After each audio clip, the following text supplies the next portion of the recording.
Welcome back, my dear students, our plus one English online class.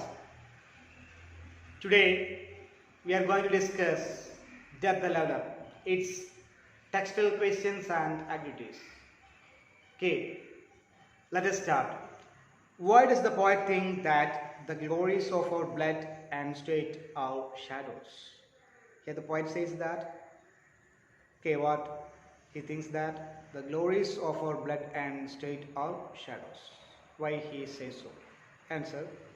The poet thinks that the glories of our blood and sweat are shadows because they are not substantial or concrete things. They don't last. Okay, that's the first one. Second one, what do scepter and crown and cither and spade stand for? And what do they symbolize? Okay. This scepter and crown stand for the royal glory, splendor and power of rulers. Cither and spade stand for the tools of workers. Scepter and crown symbolizes kings, that is authority. Whereas cither and spade symbolize ordinary people, that is the masses. Okay, that is the second one. Then third one, why does the poet say that there is no armor against fate? Yes, the poet says that there is no armor against fate because death comes to everyone. Nobody can resist it. No armor will protect you against death. That is it. Next one, some men with swords may reap the field. What does this mean? It means some people, conquerors, might attack other lands and occupy them. Alexander the Great, Napoleon and Hitler are good examples of such mighty men. Okay, that's it. Then next one, see next question, that is, what is the fate of the men with swords who hope to reap the field? They also die and they have to bend before fate. All are captives of the mighty death. Okay. Next one, what does death's purple altar refer to?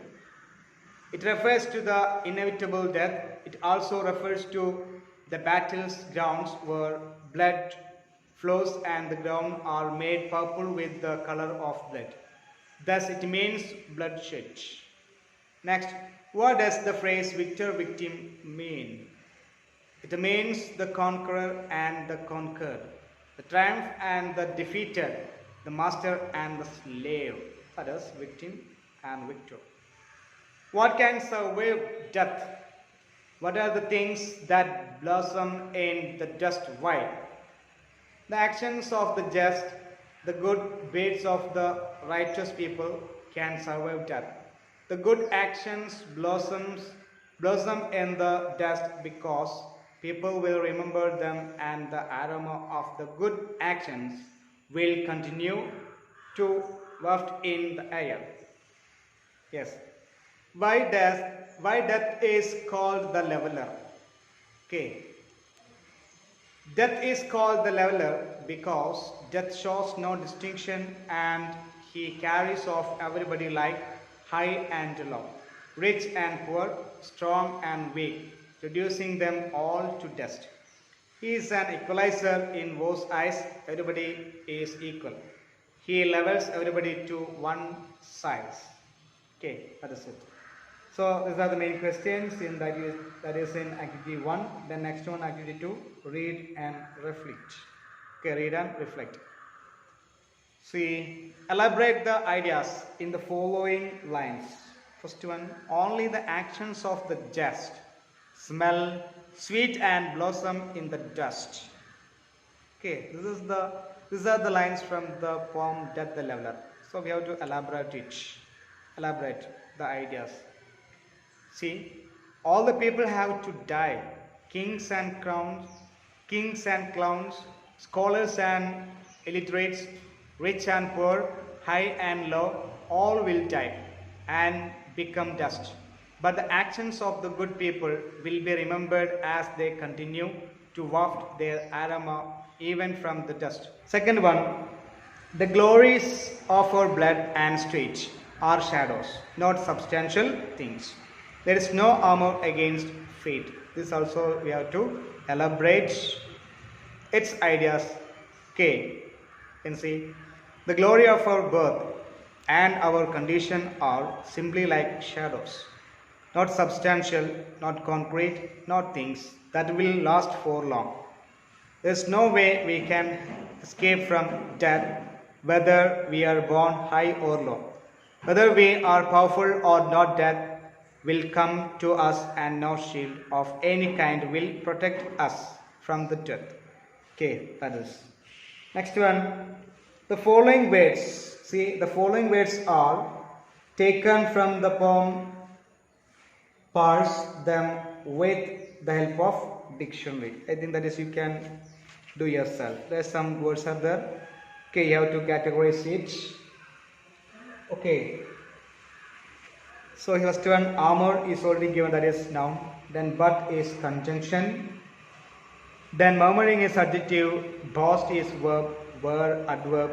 Cold is adjective. Sweet is adverb. Wither is verb. Tame also verb. Stoop is verb. Tumble is verb. Rape is verb. Boast is verb. Then bleeds also verb. Okay, that's all. Next one, 3. Analysis. Examine the rhyme scheme of the poem. What effect does it produce?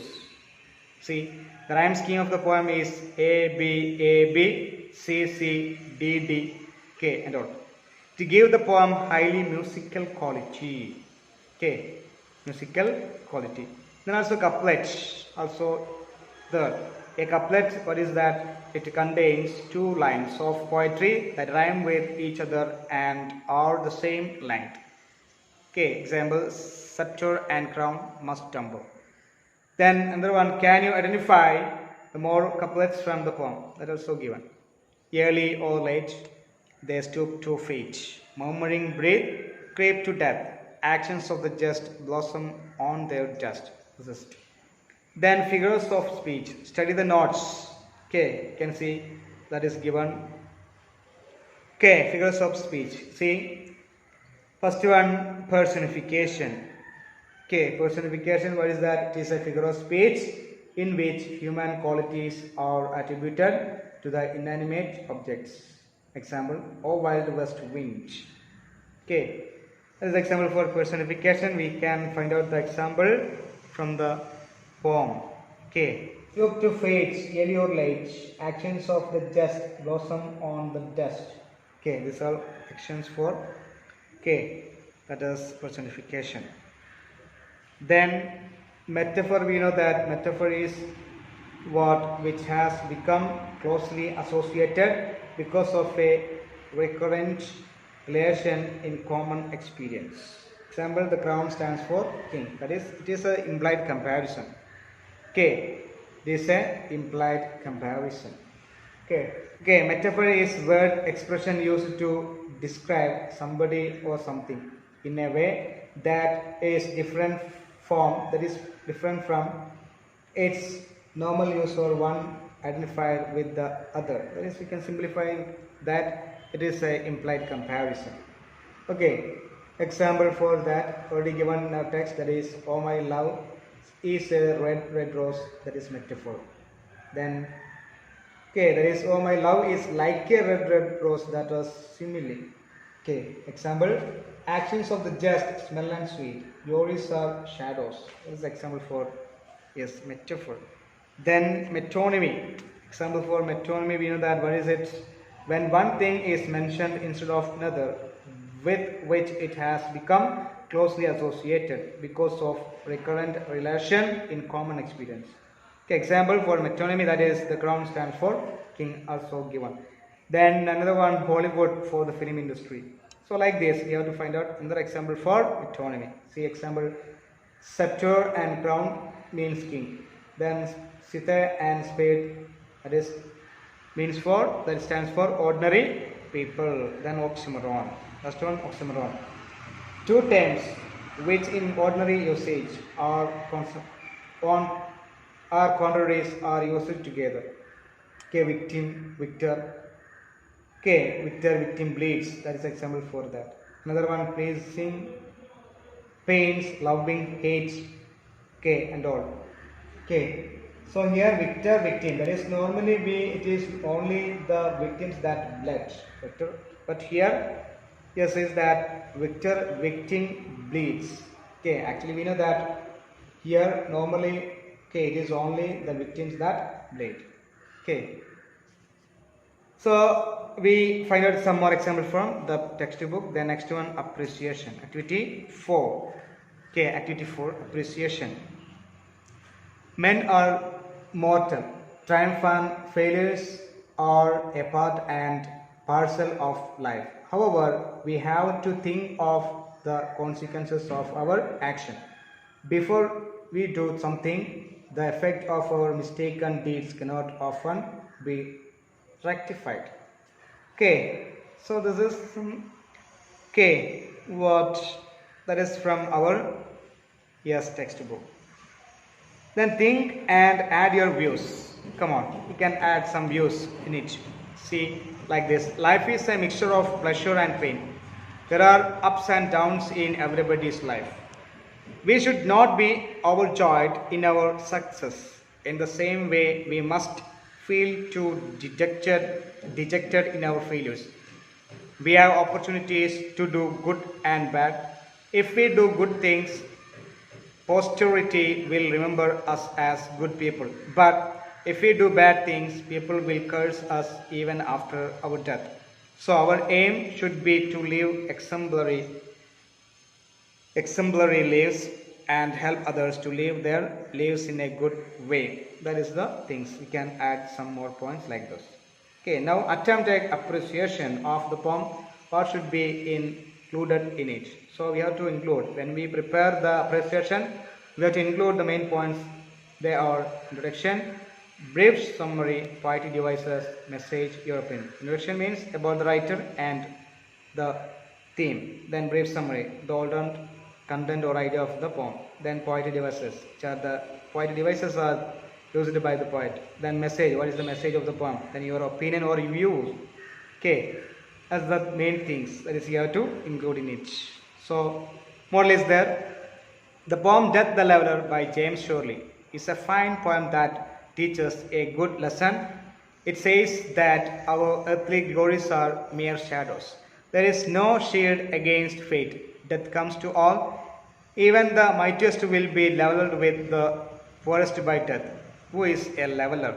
Some men may make big conquests, but their strong nerves finally become weak. Finally, they also die as poor, pale prisoners of fate. So do not boast about your great actions. On the altar of death, victor and the vanquished bleed alike. However great you are, your head must come to the cold tomb. Only the good actions of the just people will be remembered by posterity. The poem has fine imagery. The poet has used many figures of speech like simile, metaphor, metonymy, and oxymoron. These figures make the poem very interesting. The poem is rhymed with the scheme A-B, C-C-D-D. It has a fine rhythm and it is very melodious. Then the poem has a fine message. Death levels everyone. He treats all alike, all kings and clowns, scholars and illiterate, the rich and the poor, and end up in dust. So we should not boast about our capabilities and achievements. We should remember that all of us are children of God and we all go back to the same dust. Death is a great leveler. Okay. Yes, students, we can wind up here. The coming day we can discuss the new topic. Okay, thank you.